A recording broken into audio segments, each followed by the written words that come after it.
ఇలా ఉంటుండగా మహాతల్లి ఎలా ఉందా ఆవిడ ఉంటే మీద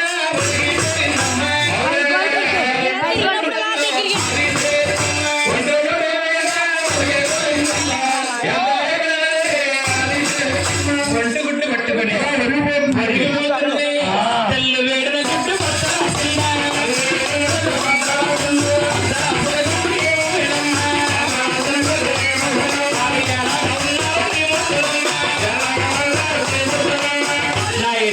తల్లి వేడి తట్టుకోలేక పళ్ళు వదిలేసిపోయింది. ఆ గుడ్డు లోపల ఈ ముగ్గురు అబ్బాయిలు పుట్టారు. బాబు నీ సందేశం ఏమిటి బాబు? ముగ్గురు అబ్బాయిలు ఒకసారి పుట్టారండి. అమ్మాయి కూడా గుడ్డు ఒకసారి వచ్చుతుంది, మరి 3 సార్లు వచ్చింది కదా. ఈ ముగ్గురు పుట్టగానే ఆ తల్లి ఏమి చేస్తుంది? ఆవిడ నిమ్మ చెట్టులుగా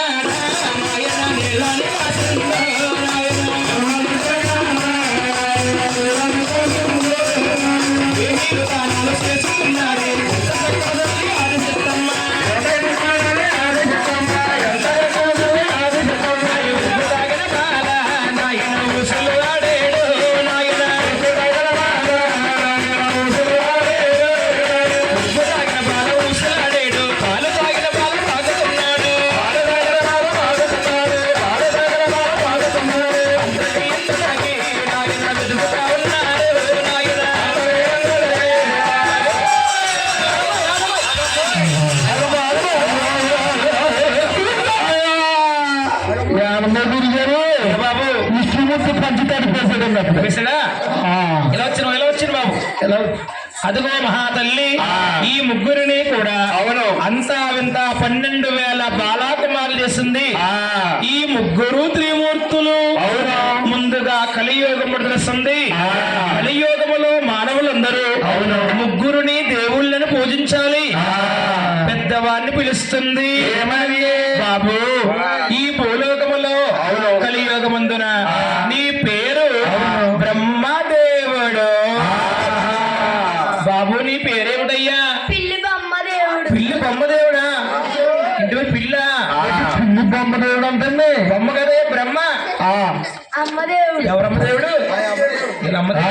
డైలీని బాబు బ్రహ్మదేవుడు అని పేరు పెట్టి బ్రహ్మలోకి రాసిందిగా ఉందా? ఈ రెండో వాని పిలిచి బాబు ఈ భూలోకములో కలియోగమందున నీ పేరు మహావిష్ణు. బాబు నీ పేరేంటయ్యా? బొంగులు గిట్టయ్యా. గురుగతి అంటున్నాడు. కృష్ణమూర్తి ఇష్టమూర్తి. ఏదో మూర్తులే పేరు పెట్టి వైకుంఠ రాసిందిగా ఉందా? ఈ మూడో వాడు చిన్నవాడు వాడా గౌరీ శంకరుడు. బాబు నీ పేరేంటయ్యా? గురుగారు పేరుడికి కట్టపడిన చిన్న కట్టపడిన పెద్ద కట్టప్ప. ఇది చిట్టుగప్ప. అవునండి. ఇదిగో మహాతల్లి బొంతగప్ప. ఇదో బొంతగప్ప. గౌరీ శంకరుడు అని పేరు పెట్టి కైలాస రాసిందిగా ఉందా? మరి ముగ్గురికి రాజ్యాలు వచ్చిందమ్మా. అయితే అమ్మా ఎవరో రాజ్యాల వారు వేలుతున్నారమ్మా. వారు ఎలాగా ఉన్నారు? ఆది దేవుళ్ళు ఎవరో రాజ్యాల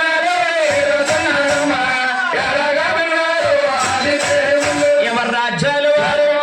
మహాతల్లి అడవిళ్ళ తల్లి ఉండిపోయిందా?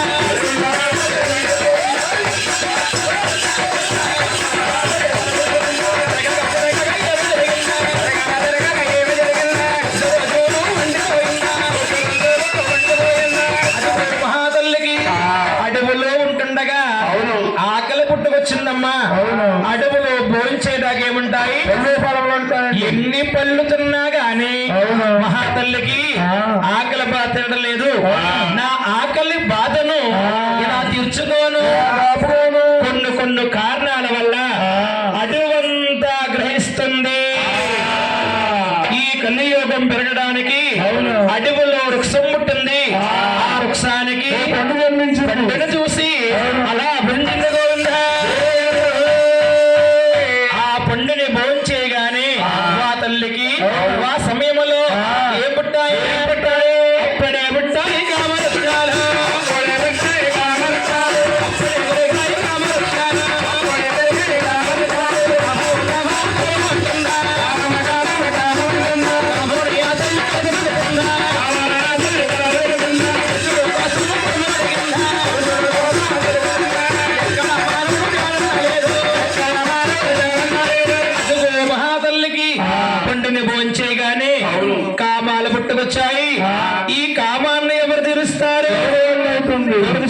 కనిపిస్తుంది ఆ తల్లికి ముగ్గురు కనిపిస్తున్నారు. ఎవరండి?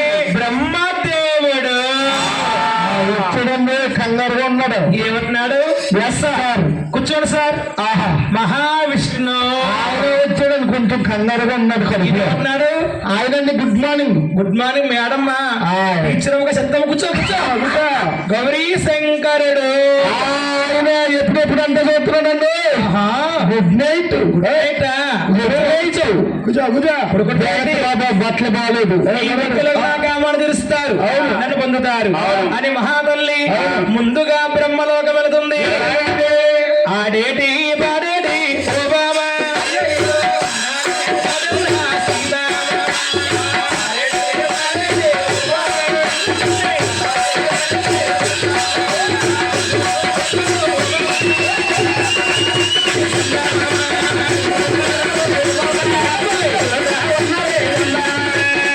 మహాతల్లి ముందుగా బ్రహ్మలోకం వెళ్ళి బ్రహ్మదేవుని చూసి అంటుంది, అయ్యో బాబులేవుడు బాబు బ్రహ్మదేవుడా, నాకైనా కామాలు పుట్టి దోషాయి. బాబు బ్రహ్మదేవుడా, నాకైనా కామాలు పుట్టి దోషాయి. కామము తెచ్చారా బ్రహ్మదేవుడా,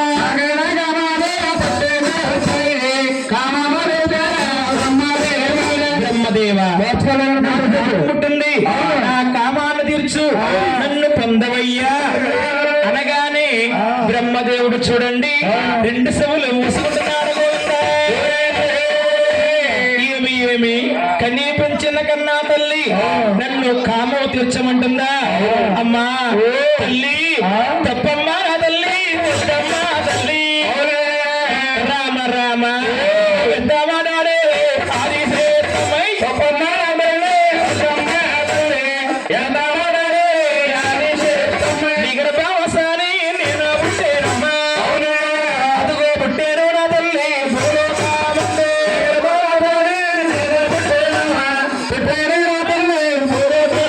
నీ గర్భాశయాన్ని పుట్టి నిన్ను పొందడానికి అరుణ్ణి కాదమ్మా, వల్ల కాదే బ్రహ్మ. నీవు నా గర్భంలో పుట్టలేదు బాబు. పుట్టేనే మమ్మీ. మమ్మీ ఏంటి బాబు? మమ్మీ అంటే అమ్మా. ఈ ఊరు ఉంది కదండి, ఉంది. ఉప్మా వెళ్ళేది, ఉప్మా తిండేకి వెళ్తుండే నేర్చుకున్నానండి. బాబు నువ్వు ఎలా పుట్టావంటే గుడ్డోలా పుట్టావు, గుడ్డోనా పెట్టావు, గుడ్డోనా పెట్టయ్యా నువ్వు మానవుడివి.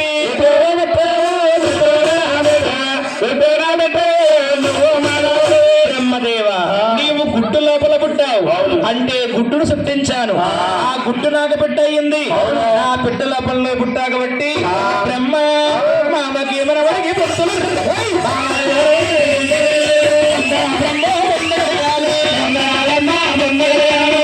బాబు బ్రహ్మదేవుడు ఇంటికి వెళ్ళిపోతున్నా,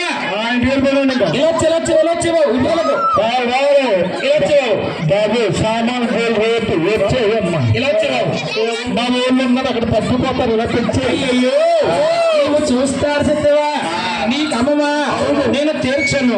అరుణ్ణి కాదు బ్రహ్మ నా కామాన్ని తీర్చి కలియోగములో దేవుడిగా ఉంటావు అనుకున్నాను. వాడివి కాదు. మూడో నేత్రము దాచుకుని బ్రహ్మదేవుణ్ణి హతమార్చింది గోవిందా. ఇంకా ఇద్దరున్నారు అని మహాతల్లి వైకుంఠపట్నం వెళుతుంది. రావణ రావణ వాహనాలు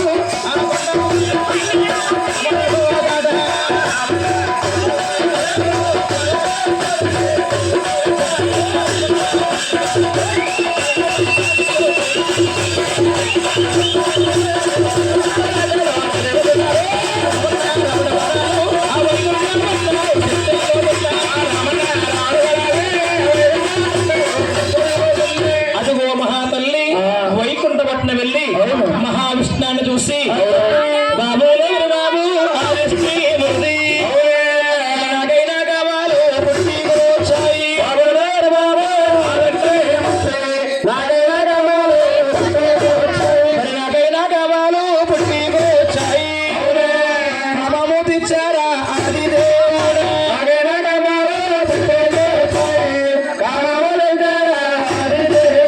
విష్ణు నాకు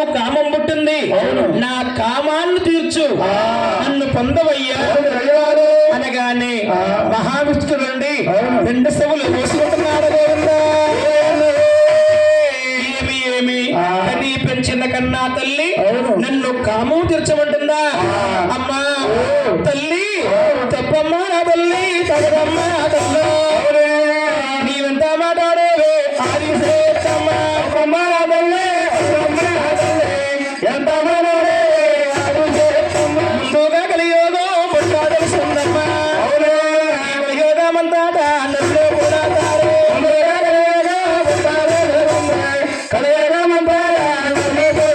కలియోగములో మానవులు కూడా ఇదే విధముగా తల్లినే కామం తీర్చమంటారు. తప్పమ్మ విష్ణు, నీవు నా గర్భంలో పుట్టలేదు బాబు. ఎలా పుట్టాను తల్లి? నీవు ఎలా పుట్టావంటే మరి గుడ్డూలో పుట్టావు. గుడ్డూనా పుట్టా అది గుడ్డూనా పుట్టయ్యా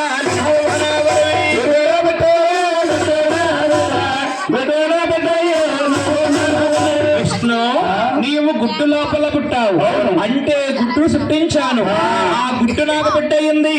నా బిడ్డ లోపల పుట్టాను బట్టి విష్ణు మామకి మనవడికి పంతులు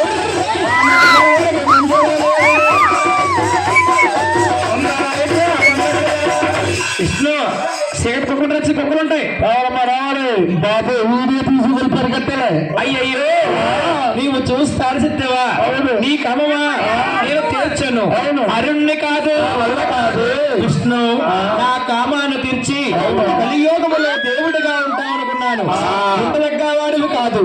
మూడో నేత్రము దాచుకుని మహావిష్ణాన్ని హతమార్చింది గోవిందా. ఇంకా ఒకే ఒక్కడున్నాడు. చెప్తున్నారు ఇక్కడ గౌరీ శంకరుడు అని మహాతల్లి కైలాసం వెళుతుంది. నా శిరశిరభో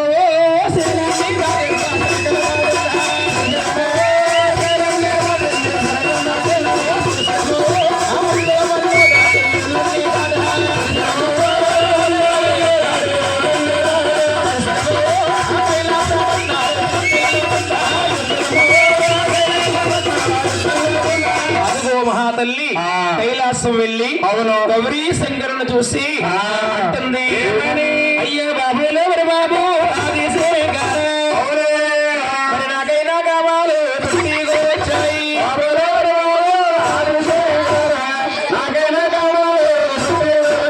మరి నాకైనా కావాలి పుట్టిగో వచ్చాయి. కామము తెచ్చారా ఆది శంకర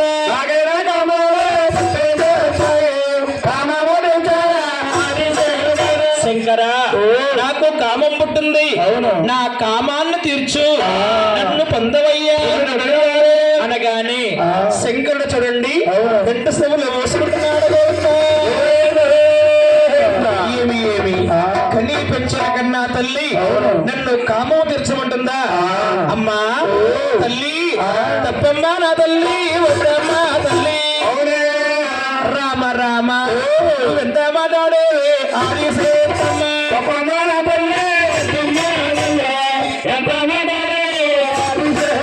నీ గర్భవసాని నేను పుట్టేనమ్మా. అదుగో పుట్టేను నా తల్లి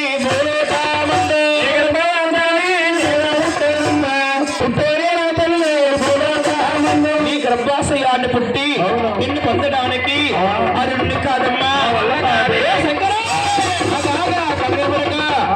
ఇలా రా బ్రహ్మలోకము వెళ్ళాను. బ్రహ్మదేవుడు ఇదే విధంగా సమాధానం ఇచ్చాడు. వాడిని మార్చాను. ఇలా రా వైకుంఠపట్నం వెళ్ళాను. మహావిష్ణువు కూడా ఇదే విధంగా సమాధానం ఇచ్చాడు. వాడిని మార్చాను. ఇంటావా నా మాటను విను మార్చేస్తాను అనగానే శంకరుడు చూడండి చిన్నవాడు తెలివైన వాడు ఆలోచించాడు. ఏమి మహాతల్లి కామంలో మునిగిపోయింది. ఇటువంటి స్త్రీని ఏదో విధముగా లొంగిపోయేలా మార్చుకోవాలి అనుకున్నాడు శంకరుడు. అమ్మా ఏమి నీ కవుమా నేను తీరుస్తాను. నాకు ఒక సందేశము నీ సందేశం ఏమిటి?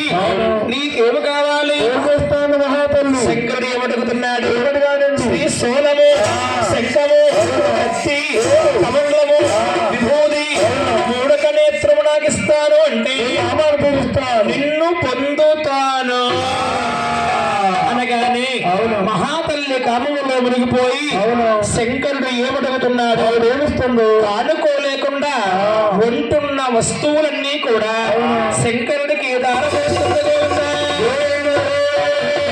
శంకర, నీ కోరిక తీర్చాను, నా కోరిక నువ్వు తీర్చవయ్యా, నన్ను పొందవయ్యా. అమ్మా, నీ కోరిక తీర్చాలంటే, నిన్ను పొందాలంటే, నిన్ను చూస్తుంటే నాకు భయం పుడుతుందమ్మా. శంకర, నన్ను చూస్తే నీకు భయం పుడుతుందా? ఏమి కారణము? నీ తలకుర్లు చూస్తుంటే శీల మండేల దాకా దిగిపోతారు. ఆ తలకుర్లు కూడా నాకు ఇస్తాను అంటే సామాను తీరుస్తాను, నిన్ను పొందుతాను అనగానే మహాతల్లి కామములో మునిగిపోయి తలకుర్లు కూడా శంకరుడికి దారమోస్తుంది. శంకరుడు తలకుర్లు అద్దుకుని అడసిగా వేసుకుంటున్నాడు. గోవిందా, మహాతల్లి కామములో మునిగిపోయి ఉంటున్న వస్తువులన్నీ కూడా శంకరుడికి దారబోసింది. శంకరుడికి బలం ఎక్కువైపోయింది, మరి అరిసిద్ధకి బలం తక్కువైపోయింది. శంకరుడు ఏమనుకుంటే కనీ పెంచిన కన్నా తల్లిని అపమార్చుకోండి, నా మాట వింటుంది, తల్లిగా ఉంటుంది. లేని విడలా అపమార్చండి. మా తల్లి తప్పమ్మ, నా తల్లి తగదమ్మ, తల్లు నీలంతా మాట్లాడే ఆదిశేషమ్మ.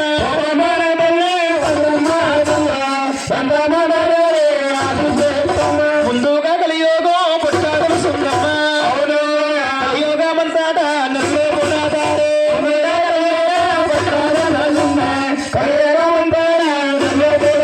కలియోగములో మానవులు కూడా ఇదే విధముగా తల్లిని కాము తీర్చమంటారు. తప్పమ్మ, ఓ శంకరా, నా ఉంటున్న వస్తువులన్నీ చేసుకుని నా కోరిక తీర్చడానికి ఇన్ని ఇబ్బందులు వేస్తున్నావు. అగతమైన కాములతో కల్లెర చేస్తుంది. చూశాడు శంకరుడు. ఏమయ్యా, మహాతల్లి కామములో మునిగిపోయింది, ఇటువంటి స్త్రీని ఏదో విధముగా సిగ్గుపడేలా మార్చాలి అనుకున్నాడు శంకరుడు. శంకరుడమ్మ కలియుగాన్ని జ్ఞాపకం తీసుకుని ఆదిశక్తికి ఆది శంకరుడు బాండవాలుగా ఇచ్చాడు. రక్త బాండవాలు అంటే స్త్రీకి స్థానము అన్నాడు, బిడ్డ బిడ్డకు గండాలు అన్నాడు. శంకరుడు అంటున్నాడు, అమ్మా అంటారాదు నిన్ను రామ రామ కైలాసిద్ధుల్లోనే మునిగిపోయావు.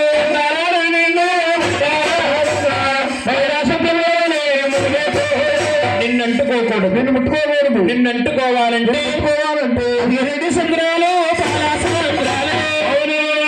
స్నానాలు చేసమ్మా తొందరగా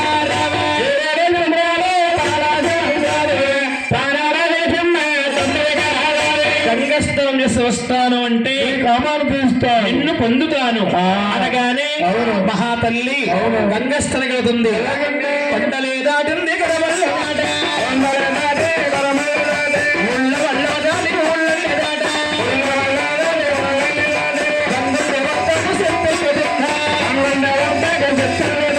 అదిగో మహాతల్లి గంగస్థలం వెళ్ళిపోతుంది. శంకరుడు చూశాడు, గంగా మా అమ్మగారు వస్తున్నారు, నువ్వు దూరంగా పారిపో. గంగాదేవిని రా. ఏంటి ఆ పక్కన ఏమో ఉన్నాయి కుక్కలు కానీ ఇది కదమ్మా గంగాదేవి. బాబు ఆ గంగాదేవి ఉంటుంది, శంకర మీ అమ్మగారు ఆకాశానికి భూదేవికి ఆవుల్ని కాదని నేను ఎక్కడికి పోను, నాకు వేరే మార్గము లేదు అనగానే శంకరుడు గంగాదేవిని ఏం చేశానండి? అమ్మ శివుడు వెలిసేడమ్మ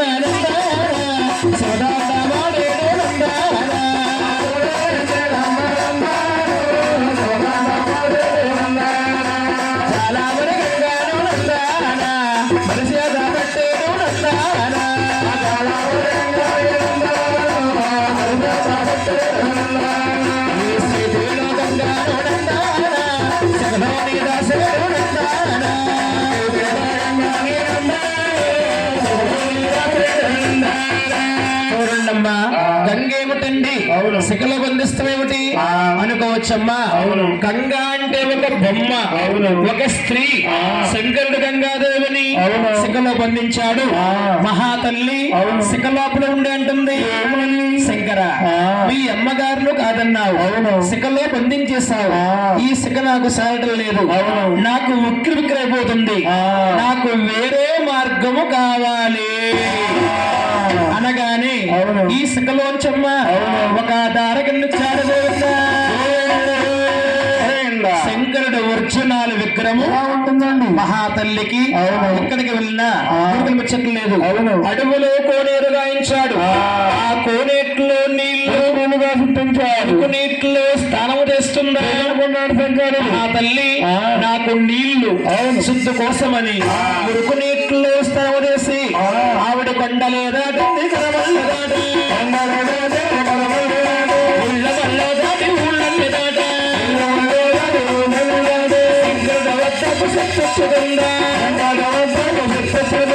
అదుగో మహాతల్లి రంగస్థలం చేసి వస్తుంది. శంకరుడు చూశాడు, ఏమయ్యా ఈవిడ స్నానం చేసి వస్తుంది, నన్ను కామం తీర్చమంటుంది, నేను తీర్చను అంటాను. మరి నేరము చూస్తే ఆటలాడినోడితో కామాన్ని తీరిస్తే కలియోగములో మానవులు కూడా తల్లిని కామం తీర్చమంటారు.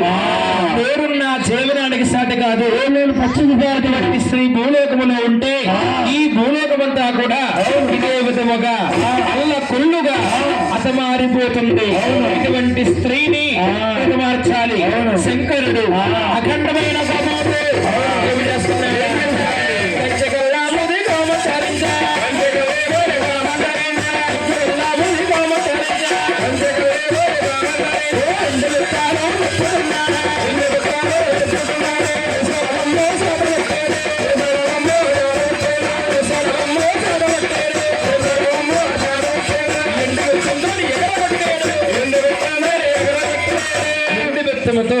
వెనుగొట్టాడేమో మహాతల్లి కుప్పల కూలిపోయింది గోవింద. శంకరుడమ్మ మహాతల్లిని హతమార్చుకుని బ్రహ్మలోకము వెళ్ళి అన్నగారికి ప్రాణం పోస్తున్నాడు. వీళ్ళిద్దరు కూడా ఏకోవించుకుని వైకుంఠపట్నం వెళ్ళి మహావిష్ణువునికి ప్రాణం పోస్తున్నాడు.